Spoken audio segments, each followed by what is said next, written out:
What do you think are the key ingredients to a healthy relationship? Just any type of relationship. What do you think needs to be there? Let's start with you. I would say 1, loyalty. 2, I would say just being, trustworthy, because nobody likes a liar. And 3, I would say just dependable, reliable. Yeah. There you go. Okay. What would you add to that I say or agree with on that? somebody who's by your side no matter what, like no matter the situation. Okay. Honestly, somebody who's not a hoe. Yeah. Yeah, we don't want that. That part That doesn't help relationships at all. Okay, You all feel right. me? Duly noted. What would you say? Facts. What would you say? For me, everything I think I need is found in the person of Jesus. That's for me. He embodies everything I need for any relationship in my life. What do you guys think? What do you guys think about that? What do you think? Is that good? It's decent. It's decent. What do you think? I believe it, man. I'm a true believer, man. All right. Jesus saved my life more than once. You All know what right, I'm me saying? too. That's where Amen. my faith is, and that's where it's gonna stay. And I encourage people who are open. If you don't have anything to believe in, just try out Jesus Christ, man, because He hasn't failed me. That's awesome, man. So, do you guys think that it's hard to find that in relationship? The things that you guys mentioned, do you feel like that's hard to find in kind of in the relationships nowadays, currently in your life? What do you think? I would say, yeah, definitely. It's based around money. I would say, nah, more than anything. Like, what can they get from you? How do you help them? Yeah. Not really selfless. What do you think, man? Yeah, I would say that's hard to find in people nowadays, just because what society normalizes nowadays, and the world is just getting worse, and some people kind of they lose hope, and it's hard to get them to believe in what you believe in. But Where do you go for relationship advice? Where do you go? at first, I used to go to my parents or one of my friends who used to be in a relationship, but now I just pray. I read my Bible, and trying to get past the New Testament. So There you go, man. yes, sir. There you go. Where's your source, man? Where do you go? Where do you go? My mom, for Yeah? real. Yeah. She knows her stuff. She Christian. Where does she go? Probably God, for real. I'll say that. Maybe there's something to it. She deep in the Bible, for real. Exactly. Like, Right. very Yeah. deep. What do you think are the key ingredients to a healthy, thriving relationship? Any type of relationship. What do you think at the core that is principally important to have? I think listening above all is important to the other person, and removing yourself from the equation and listening to what they have to say. Do you feel like that's hard to find in relationships today? Do you feel like you have has it been something that you feel like you've been able to find at this stage of your life? I feel like it is more on my part. Like, how do I listen to people more, I think, is where I'm coming from. I think there's a lot of people in my life that are good listeners, which I'm really grateful for.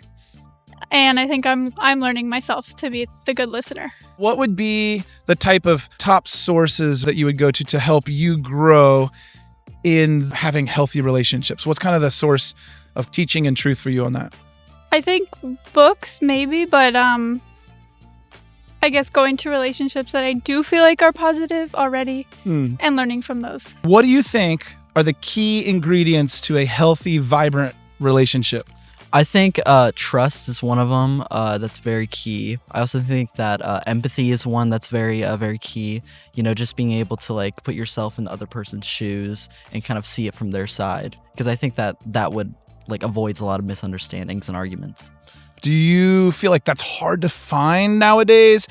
How do you feel? I mean, you can be as personal as you want. Do you feel like you have that in your life, or do you feel like it's hard to find? I think I have that in my life. I think I have a lot of people in my life that are understanding and, just able to see it from my side. But I think it's harder to see nowadays with the advent of social media and stuff where people are very distant from each other. Yeah. So kind of on that social media idea, but where do you go, Jack, to help you be healthier in relationships, or to learn how to be healthier in relationships? I guess talking with my friends, you know what I mean? Just talking with people. I don't really go on social media for that kind of thing because I feel like it defeats the purpose and it just confuses everything further. But just talking, you know what I mean? Are you telling me that social media is not the source of real relationship? Surprise. I don't think it is. I don't really think it is. Yeah. Would you be interested to hear where I go Yeah. for that? I personally believe that Jesus has the corner of the market on like relationship. Yeah. That's what I think. What do you think about that? I think that organized religion it can be a very good thing for having good relationships with people. Yeah. And with yourself as well, like spiritually. Jonathan Couser, man, that was a lot of fun on campus, wasn't it? It was not what I was expecting, but in a very good way. Okay, so it's better. We exceeded your expectations. Absolutely. All right. I was a little nervous. No one would say anything. I've got to be honest. You exceeded my expectations, and I didn't have low expectations. But that's a tough environment for people. Talk A, strangers, B, college students, and dude, you were a natural. Thank you. You were a natural. My kids would disagree, but I appreciate you seeing it that way. So I want to just give a quick introduction, I guess, to who you are. We're going to talk mostly about what you're doing, but just for those who just saw you on campus and see you here now, who is Jonathan Couser, and particularly like what's led you to this point today, and kind of talking about relationships and kind of how you ended up here. Yeah. So, Cody, the easiest way to describe it is, so I am the founder of a company called Arch Impacts. Okay. And so what we do is coaching and consulting and learning for individuals, teams of people, and entire organizations. So that market is crowded, but here's what differentiates us and how we got to this point. So years ago, Cody, I started noticing this trend across a lot of different environments that I was in. So I was an executive at a Fortune top 15 company. I was involved heavily in youth sports at a high level, so I was interacting with parents, coaches, and players. I was heavily involved in my community, churches, schools, a variety of places. I got 5 kids, so I just happened to interact with a lot of their peers and their parents. And I just noticed this trend, and it was really disturbing to me. And that trend was people were getting worse and worse at human interaction. Yep. Yeah. So this was... It's a shocker. Yeah, well, so this was years ago, and Right. and so I say that a couple times because now it's not as uncommon to hear terms like relational recession Okay, yeah. or relational poverty Right. or, hey, we're all so disconnected or this idea that we have an isolation epidemic. Right. Yeah. So, but back then it was not as common to hear somebody talking about that. So I set out with Arch Impacts to say, hey, why is this happening? Should we care that it's happening? And is there anything that we can do to make the situation better? And so that's what we started to look at. And what we figured out is, Cody, there's lots of reasons. Some are controversial and some are not about why it was happening.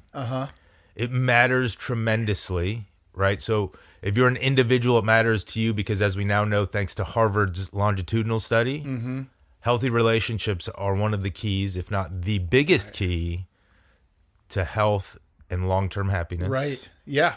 And then if you're an organization, if you're a leader, you know the importance of things like culture and trust to deliver outcomes. So it was like, absolutely matters. And so what we did is we said, well, what can we do about it?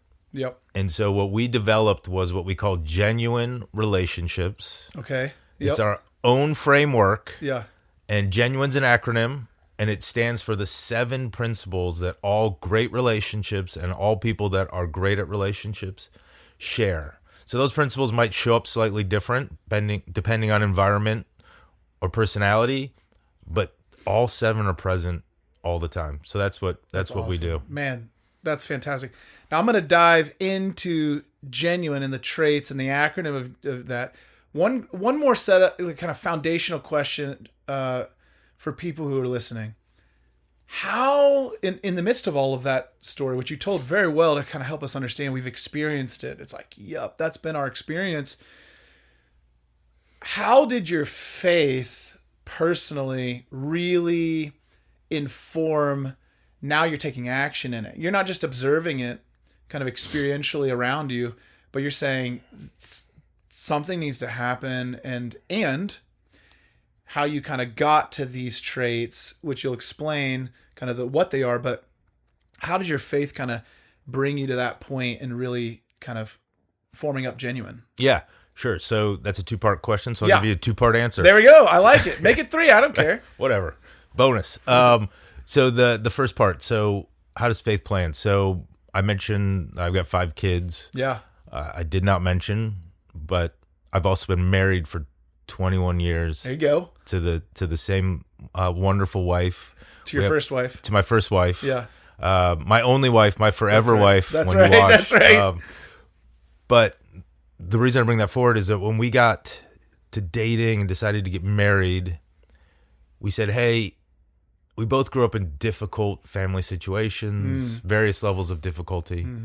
We love all of our parents. But we said we want something different for our kids. Yeah.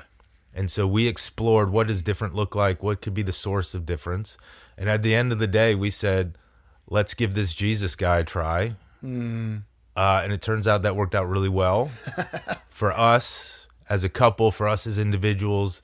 I'd like to say it's working out really good for our families and our kids and all the people we interact with. But in one of the core tenets of following Jesus is you're supposed to get past the religion or the rules and into the relationship. And so I know that you know this. Sure. But, you know, even in the beginning, right, it says we're made in God's image. Right. And part of that is that God is 3 in 1, right? Right. Spirit, Son, God. Yeah. They were all there at creation. You flip the page, a few pages in your Bible, you see he creates Adam and says it's not good for Adam to be alone. Right. And then it just becomes the theme of part of what it means to be made in God's image. Right. Is that we're made for relationships. So Yeah. I think that was you asked where does genuine fit. So if you look at what I did is I did a ton of research, and then I filtered it through, well, Jesus was pretty good at being a human being. Yeah. Kind of a big deal. And so I said, well, what would he do? Right? And not in the what would Jesus do bracelet kind of way, but really in a what does the example from the scripture say it's all about. And so genuine is my kind of everyday version of how did Jesus show up relationally on earth. That's so cool. Yeah, I as we dive into these traits right here, I just want to say, I mean, when Jesus says that all the law and the prophets hang on these 2 commands, and it's love the Lord your God and love your neighbors yourself. Well, then there's a lot of commentary on how do we do that? Yep. How did Jesus exemplify that and teach that? And how did the apostles teach us? So, I mean, this is so important. When you look at the fruits of the Spirit, for instance, really those are the ingredient, you know, like those are the types of things that we're like, without those, you know, it hurts relationships. So what is this acronym, this genuine? I mean, some people out there, I'd like to think you know how to spell genuine. I'm going to pop it up on the screen of not only how to spell it, but what these things are. So unveil it. What is it? Is it proprietary? Can you share it with us? I could absolutely share it with you. But if anyone starts using it, yes, it is. It is as they say. Yeah. So genuine, to spell it out, it's GENUINE. So we'll start at the top. Yeah. The first letter is G, stands for generous. Generous. And so this is that idea, Cody, that I have gifts and I have resources, time, talent, treasure that others would benefit from having access to. But it's also the belief that I have needs that I would benefit from being in relationship or receiving from other people. So generous is this idea of giving and receiving humbly, so that we can, you know, as the popular music once said, get by with a little help from our friends. Yeah. Right. So it's just that idea that I have things worth giving, but that sometimes I'm also going to have needs that I should enable someone else to meet. So that's what generous is. The second one is engaged. So it's this idea of focused presence, right? From the scripture, it's that idea of Mary and Martha. Hey, you're really busy on a lot of things. Right. But they're not the most important thing. The most important thing is the fact that I'm here in front of you. Right. And it's that idea that we've gotten really bad as a culture of staying focused on the most important thing or the most important person, which is the thing that's right in front of you. So engaged is that focused presence on people, because we're talking about relationships, but it could also be the task, right? It's this, it's dispelling this myth that we can effectively multitask, Right. including relationally. The third letter is N, so we've gone Gen. N stands for nice. Okay. So in this instance, we're going to go nice means personalized kindness. I like that. It's kind of taking that idea of treating people the way that you want to be treated and flipping it on its head, which is more true kindness, is me knowing Cody well enough to know that, hey, maybe Cody drinks his coffee black, right? Yeah. So if I show up with a latte Yeah. thinking I'm being kind, it's not really kind because it's not. Right. Get that frou-frou out of my face. Yeah. No, I'm kidding. No, I'm kidding. It doesn't meet I'll drink their it. needs, right? Gary Chapman made this very popular with his 5 love languages. Yeah. Yep. right? Read that. Yeah, me Absolutely. too. But it's this idea that in order to truly be nice, I need to personalize my approach to kindness Yeah. to meet the other person's needs. Interesting. Yeah. Yeah. So that's the first 3 letters. The next one is unafraid. Unafraid is this ability to balance courage with vulnerability, right? Sometimes we got to do hard things. Sometimes we got to have hard conversations. We got to be honest with people about, hey, that thing you're doing might not be the wisest thing for you. But also sometimes the most courageous thing we can do is admit that we need help, we messed up, or we need to apologize. Yeah. And it's that balance of vulnerability with courage. Sometimes we Wow. do hard things. Sometimes the hardest thing to do is be vulnerable. That's so powerful. I want to keep going, but I see the lack of that for sure. Oh, completely. Which has really been damaging to a lot of relationships. Yeah. I see that. You know how you know that this is a weird thing? Is other than your family, when's the last time someone said, I'm sorry, and you looked at them and said, I forgive you? I know what you're saying there. Yeah, that's just not where even relationships go. And you know that we're not doing things perfect. Yeah. It's just, are people willing to actually say those? Are you in relationships to the point where that can be said and the relationship continue? Yeah. Yeah. Sorry is just like a throwaway term now, right? It's a space filler. I messed up. I'm just going to say I'm sorry so we can move on. But, maybe that old saying, tell me why you're sorry, is not such a bad approach. Right. Yeah. Interesting. All right, so we got unafraid. What's next? This one is integrity. It's very ironic. Yeah. It sits in the middle of the word. Okay. It sits in the middle of the diagram that I created to explain genuine. Okay. But it's the most important thing, and that is integrity. Okay. And so when I say integrity, what we've learned is that integrity really means wholeness. Okay. So it's values aligned wholeness. It's this idea that you have a set of core values that you use to make sure that all of your actions, behaviors, the things you say, the way you define success aligns to that core set of values. In a Christian environment, I will tell you, your core values better be coming from the scripture. Right. Because it's really hard to say you're a Christian, live a Christian life, but then live a set of values that don't align. Right.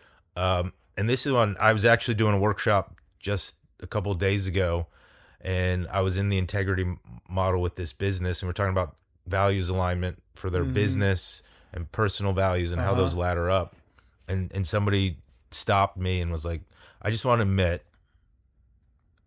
that this was hard for me because I'm 30-plus-year-old man.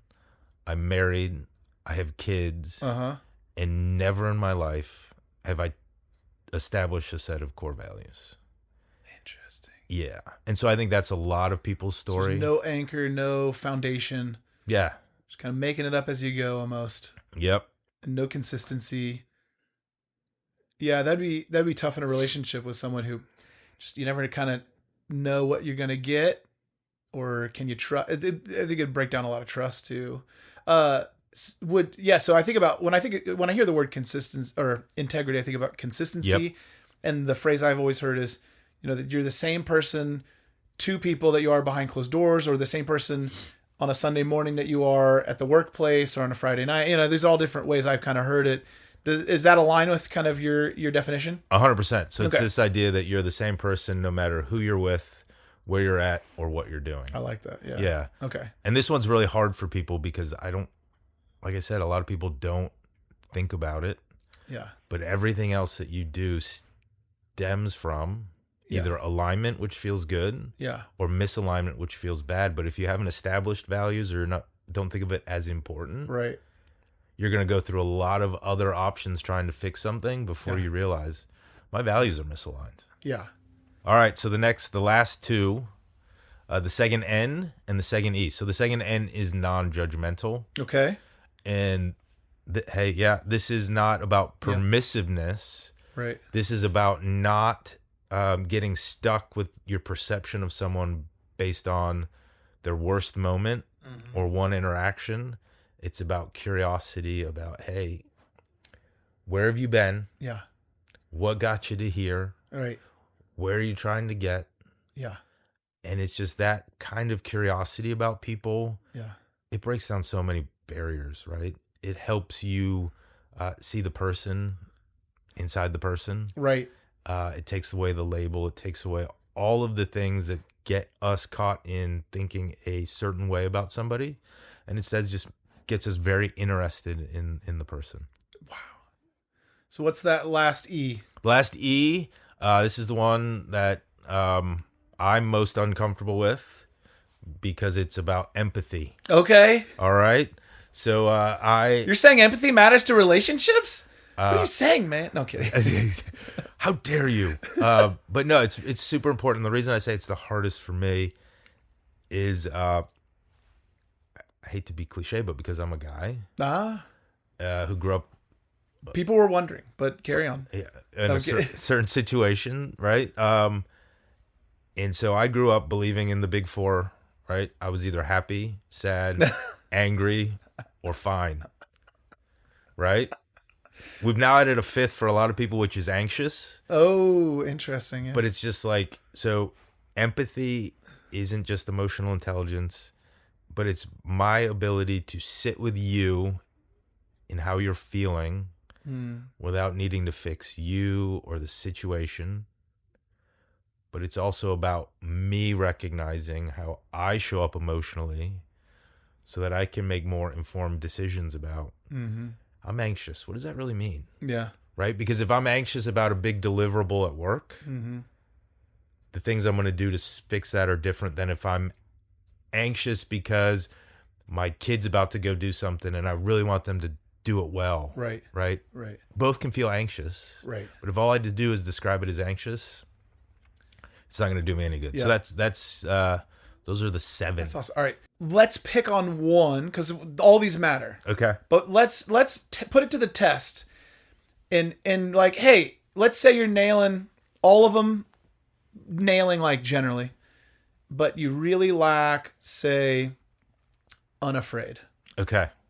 That one, they all intrigue me. Okay. I see value in all of these. Genuinely, I like it. Why does that one matter? What happens in a relationship if somebody isn't unafraid? They are afraid to whatever. So Fill in the blank. how would that kind of mess with you're doing great in all the other ones, but why would that one still matter? Here, I'll give you an example. So, unafraid is, so the thing about a relationship is it's two people or multiple people, right? Like, Right. So that means that for every one of these principles, there's a what I need and a what you need. Right. So unafraid is an interesting one Yeah. because without unafraid, Yeah. you could be generous. Yeah. So, hey, I need this. Great. Let me help you. I need this. Great. Let me help you. I need this. Great. Let me help you. And eventually what could happen, I think you could see where Yes. this is going. Well, I do see it happen a lot, and that's kind of why I picked on that one because I do see that Yeah. a lot. So because I am not courageous or I'm afraid, I'm not unafraid, I'm never going to put up the boundary that says, hey, I notice that we have a situation where every time you need this, you come to me, and I just keep giving, right? Or, hey, if we don't have unafraid, the same idea. Hey, Cody, I notice you keep hitting yourself in the head with a hammer and then talking about how your head hurts. Yeah. If I'm unwilling to be courageous, Yeah. I'm just going to keep going, I don't understand why Cody's head hurts, right? But what you want to do is this is one where you combine a lot of them. You're going to be non-judgmental. So I'm going to say, Right. I was thinking that. Yeah. hey, Cody, do you think there's any chance that when you hit yourself in the head with the hammer, that's why your head hurts, Yeah. right? But that also takes courage to be willing to broach that subject of. Well, because I was thinking, you're right. And I was thinking about this as you were talking and describing these. I'm like, man, I know most people I know would be more on the afraid to really have any conflict especially outside of their immediate family. Yep. But sometimes even within that. Then you have other people, maybe, possibly a smaller group, unless they're online, then they seem to like come to life in their like kind of aggressiveness. But most people aren't that in person. They kind of retreat, avoid all that stuff. But then you have some people who are unafraid but don't have empathy or can seem judgmental, just like you're saying, or not be very nice and personalized in the way. So yeah, I do see a lot of these in this genuine model, really interdependent in different ways. Meaning and my point, I guess, when asking it is, it seems like you can't really fully neglect any of these. They all really matter. It takes a lot of humility. Yep. Not to add to this, I don't know if H, adds, but like this humility that undergirds what we see in Jesus being so humble. It takes a lot of humility to actually like really focus on these and even go on the growth journey that we all need. And in these, we all probably have a top 2 or 3 that we struggle with the most on this list. 100%. And I think what's interesting, I'm going to take that in 2 directions. Yeah, please. So the first is I'm going to use a data point that I find fascinating. Okay. We might need to fact check this because that's all right. It's new. But they apparently did this study. Are you familiar with Reddit and subreddits? I'm not a user, but I know what you're talking about. I'm not a user either. I mean, I don't know if I've ever been on. Probably, yes. But they did a 15-year study. Okay. Of the advice that I believe the term is upvoted. So the advice that was upvoted about relationships across all of the subreddits. Uh-huh. And the number one piece of advice that was upvoted the most, which means and it's literally, I've seen the graph, it's up and to the right. Really? In an unimaginable way, is the idea that you should run from conflict. So people were agreeing that that's what you should do. Oh, your dad made you mad. He thinks that you should stop doing X, Y, or Z. You should just kick your dad out of your life. Oh, your boyfriend, your girlfriend, they're not meeting every single one of your needs. You know what you should do? You should leave that relationship. Oh, your boss, he's a jerk. You should go find a new job. Yeah. And it's just like, so the number one piece of advice that is being upvoted is this idea that if it's not working, leave, cancel, get rid of the person. So I think that speaks volumes to what you're describing, which is I think what we've seen, just even anecdotally, and then there's stats on these as we talked about earlier, but we've just seen the breakdown within our society.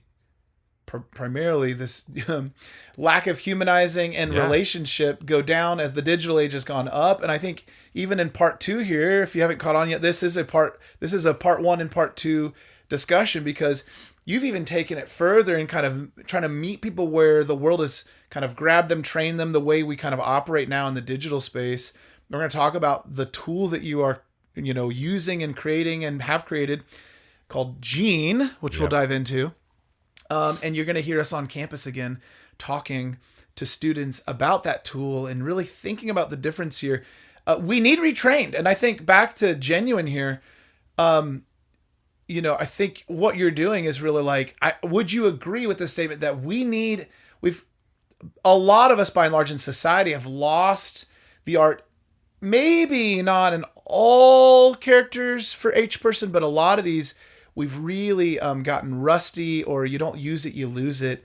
And these traits that are key and fundamental core to healthy relationships, we're either illiterate in it, or we are the opposite of practiced in it. Maybe we've really kind of done the antithesis of some of these things in the way that we think that's just what you do. That's what I've been taught to do. That's what the world says I should do. Maybe that's what my parents even showed me. That's what my friends encouraged me to do.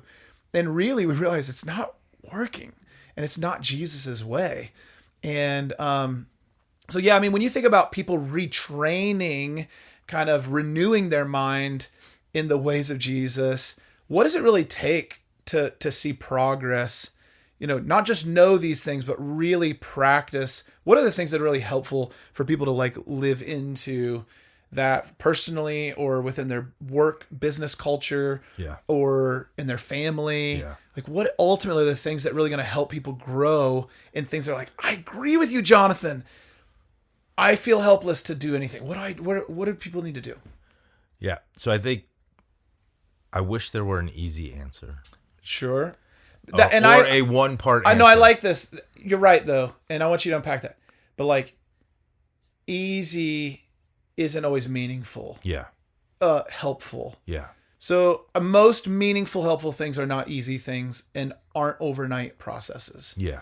So setting you up that way, what are the hard things that people are going to need to lean into to actually make progress in these areas?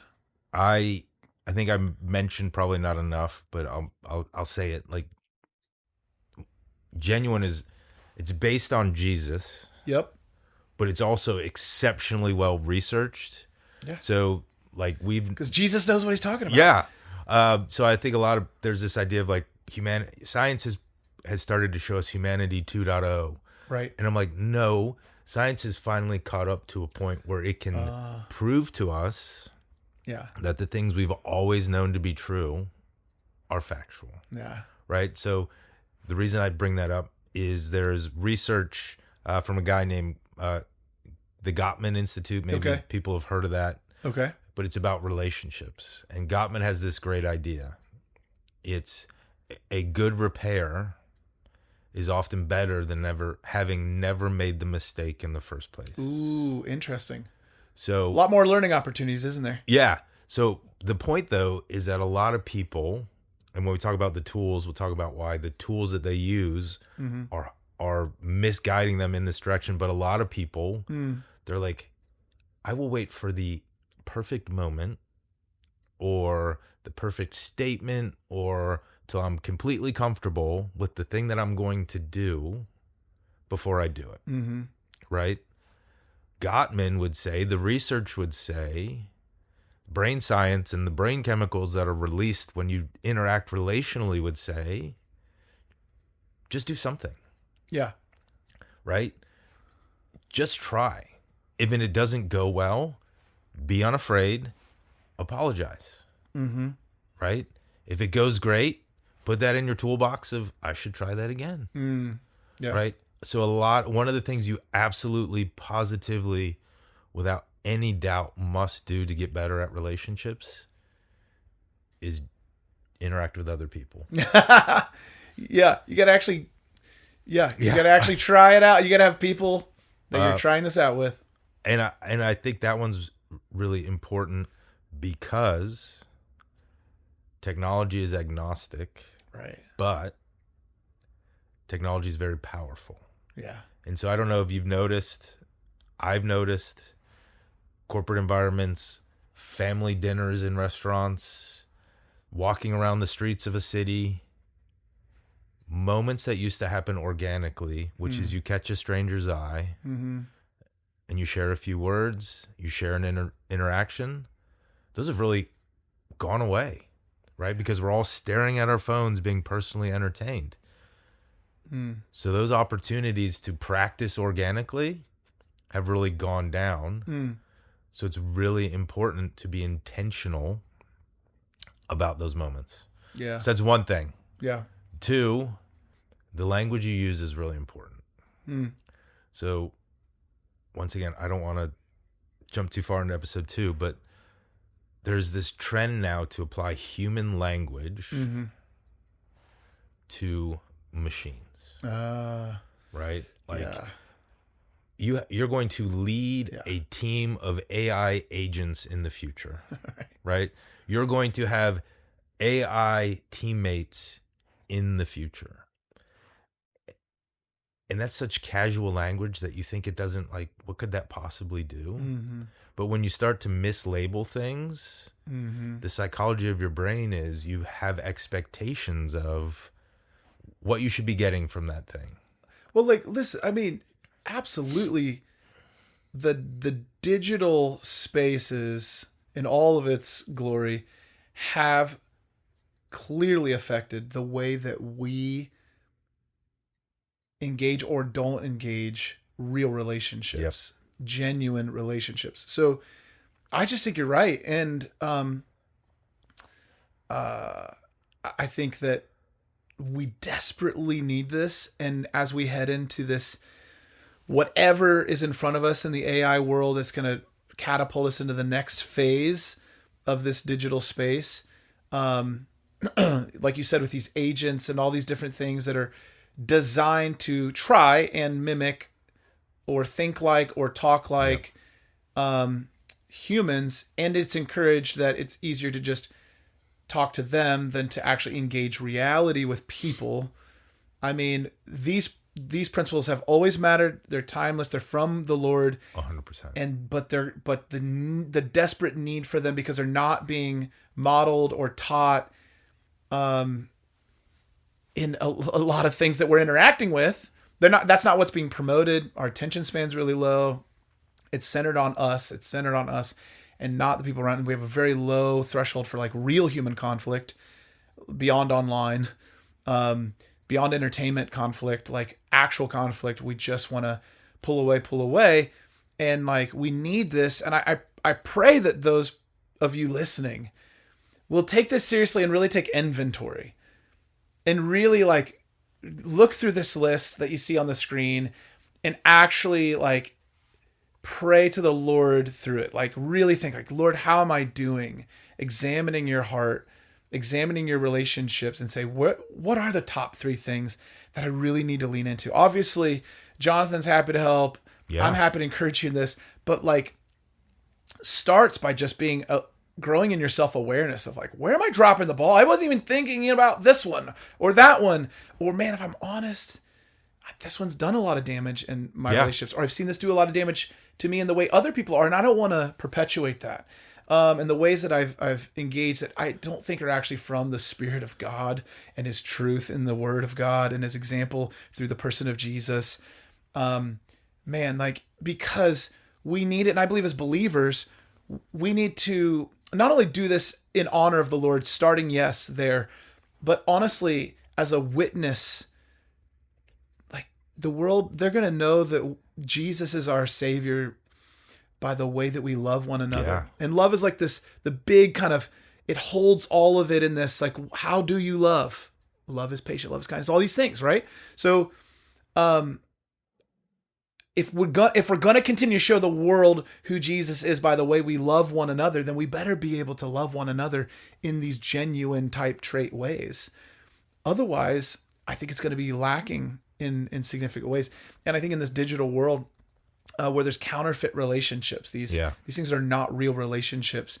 There's going to be people going headlong into that, but how do we not follow that further and get less and less trained in these things? So I commend you, Jonathan, for really leaning into this and synthesizing in a way that really makes a lot of sense, is sticky, and it's something that we can like kind of, it's meaty to where we can really go, ooh, there's a lot to unpack. Like we'd have to do like a 10-part series, which is more even letters, which is more parts than letters, to really, like, there's so much there. And that's what I know these workshops and these types of things that you do really help people dive deeper. And you know what, you work with individuals, teams, churches, businesses, all kinds athletic departments. Like this kind of permeates everything, right? I think that is So I'll two parts to that. So one is that's why the concept of integrity is so important. Because one of the great lies that I learned as I entered the workforce, and in fact, it's so popular that there's now a television. I don't think you can call it television. A streaming series on Apple TV Docuseries, called Severance. Okay. Which is this idea that there's like a magical door, and on one side of the door is your personal life. Okay. And every day you walk up to that door, Yeah. you take off your personal self, you walk through the door, and you adopt your work self. Really? Yeah. And so it's okay to have one, like, oh, you got something really bad going on at home, that's fine. But if you bring that into the workplace, you're weak. Interesting. Right? Like, Yeah. that's not a real thing. In fact, science tells us that the only people who can really bifurcate their life like that are psychopaths. So for us to have that expectation that people Calling can us psychopaths? No. No, I'm kidding. Yeah. Maybe so, right? Yeah, but this expectation that, hey, if you're having a bad day and you can't just leave that at the door, you're weak, or you just need to buck up, or you need to, it's not fair, and it's unrealistic. Well, the antithesis to this is exactly what you're saying about how these traits and characteristics, these biblical things that Jesus modeled, is like, man, let's say you do it at a workshop at a business, for an example. Well, what's cool is those people don't have to leave it at their business. They get to take 100%. This wisdom permeates their life. They get to take it home. They get to take it to their kid's soccer field. They get to take it to their church body. They get to take wherever they go. Yeah. And likewise, they found it that maybe they heard this at a church or something. They get to take it in their workplace. These traits permeate, and so it's like the opposite of how, instead of those severance doors where we segment our lives out and we're one person here and we have certain philosophies here, and then we think we change it, but we really don't. We're terrible at that. Terrible. We do take these things home or to work or wherever else. When we can't really segment, we are the same kind of person in each of these spaces. Yeah. And we carry ourselves wherever we go. We can't kind of shake that. Yeah. So yeah, it's worth the personal development, spiritually, relationally, emotionally, all of these things, to really all right, get more educated to know what are the areas I need to work on, and then actually do the hard work of diving in it. So if people want to dive more, they want to connect with you, what's the best way that people can connect with you, Jonathan? And maybe they want to learn more about these workshops or reach out to you with questions. Where should they go? That would be amazing. So genuinerelationships.com Ooh, nice. is a great way. You snagged genuinerelationships.com? Yes. Thought that would have been taken. Well done. Well, but see, but let me point that out, because it wasn't. That's so sad.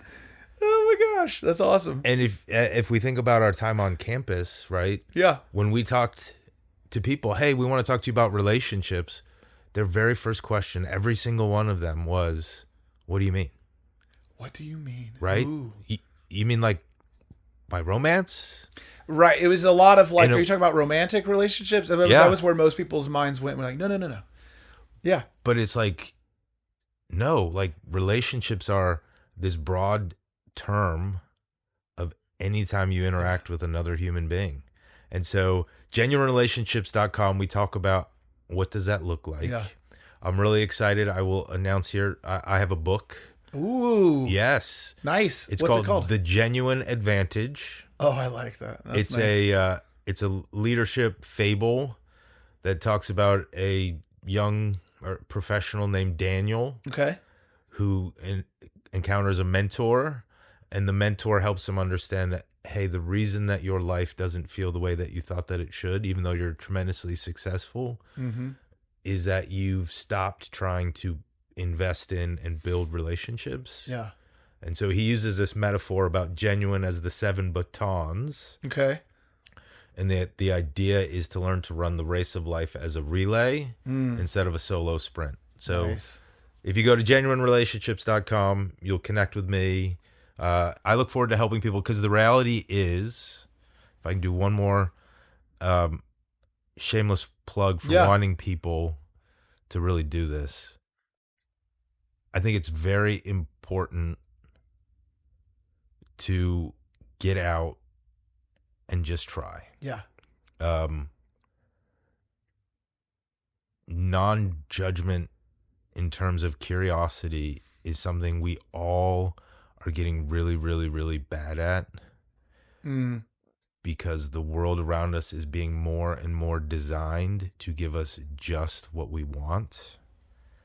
And as we know, what we want and what we need are not always the same thing. Yes. Yeah. And what we want, or what we begin to believe based on what we want, isn't always the actual truth. So I just want to encourage people as you're thinking about these relationships, go out. You can do this. It's not hard. Go on OSU's campus. Talk to random strangers. That'll practice you up quick. And then all of a sudden but just seriously, like, it's worth it. Yeah. Even a bad interaction is better than no interaction at all. So I just want to encourage people to go out and try. That's good. Thank you, Jonathan. I'm excited to continue this conversation into part 2, learning about your tool, Gene, an AI agent, and we're gonna define even what that means. So you're like, wait a second, what are you talking about? I thought you were about relationships. We're gonna talk about it. I'm excited about it. Thank you for engaging with me on this conversation and inviting others into this thought process. Yeah, thank you. Yeah. I enjoyed it.